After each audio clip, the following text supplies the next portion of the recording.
Okay, so Google Plus is now available to everyone today on the latest news. And what does this mean for webmasters, bloggers, and anyone creating a profile page on Google Plus?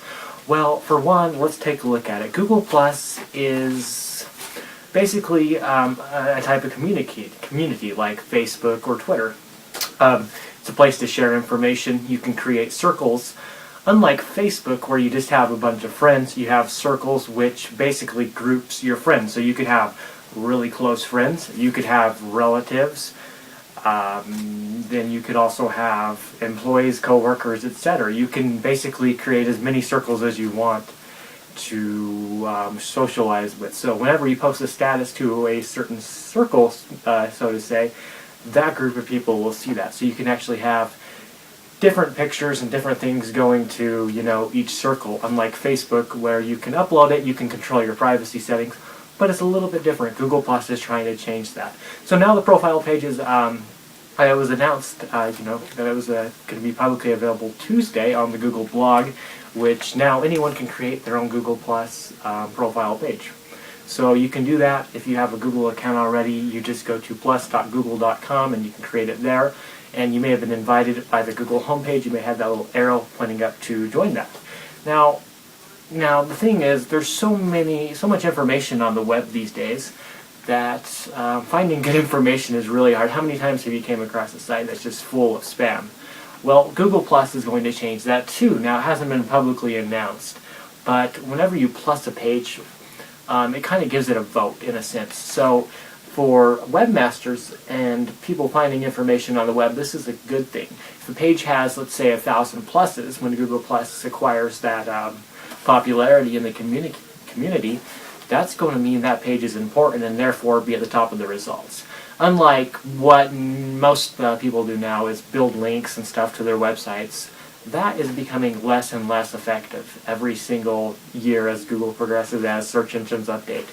And that used to be one of the main factors. Now you'll notice you can have a whole bunch of links coming in from different sites, and it doesn't count.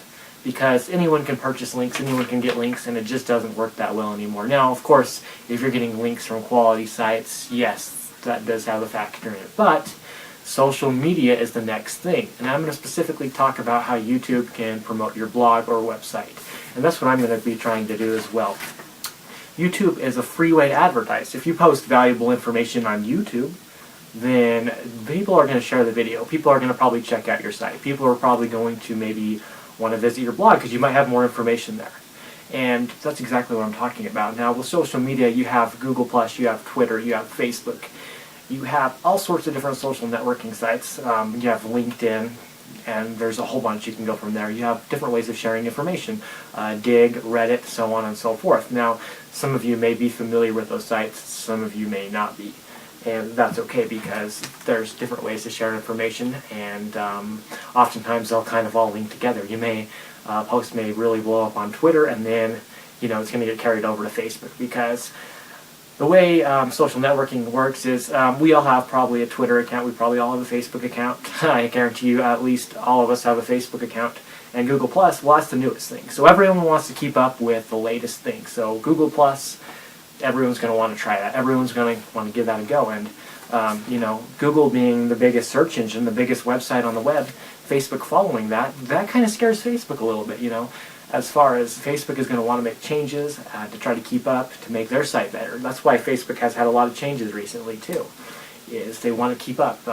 After all, that's why MySpace failed. I remember when MySpace was way ahead of Facebook, and then Facebook just, boom, caught up in just a couple of short years. It seemed like, I remember just being, maybe it was about 4 or 5 years ago, MySpace was the big social networking site.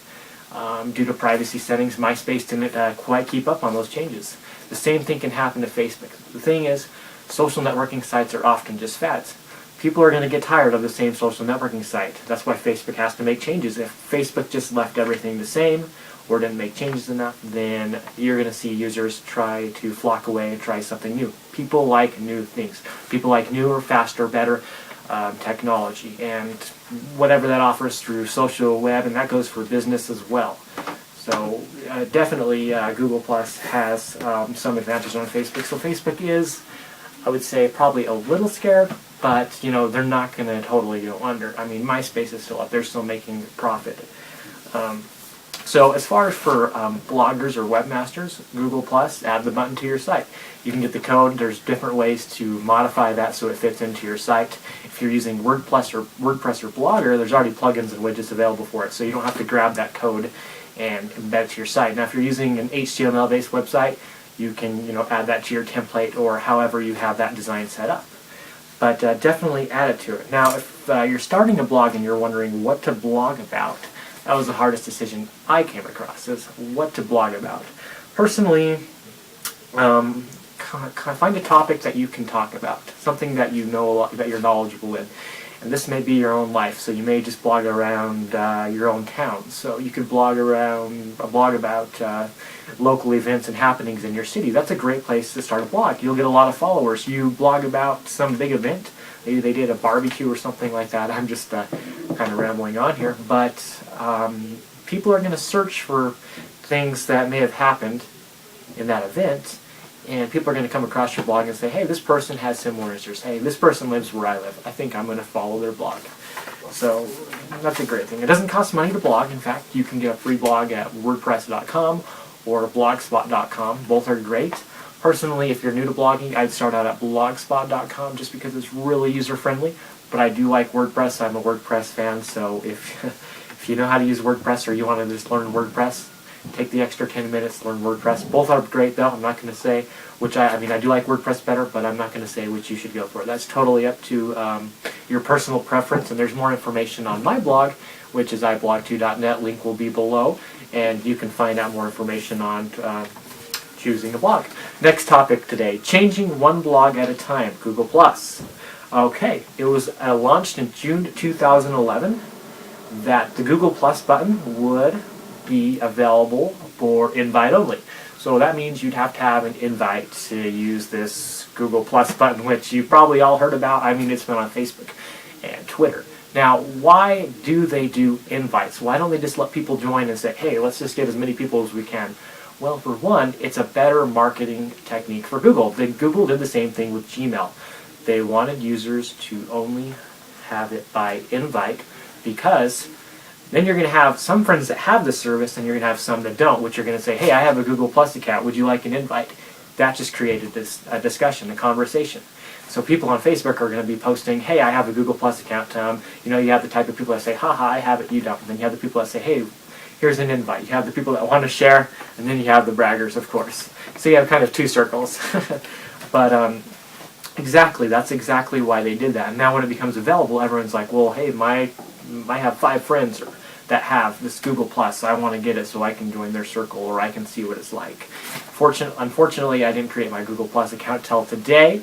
I could have probably got an invite, but I kind of wanted to wait. I didn't really see too much of a reason to get Google Plus, but I'm going to check it out definitely and see how I like that.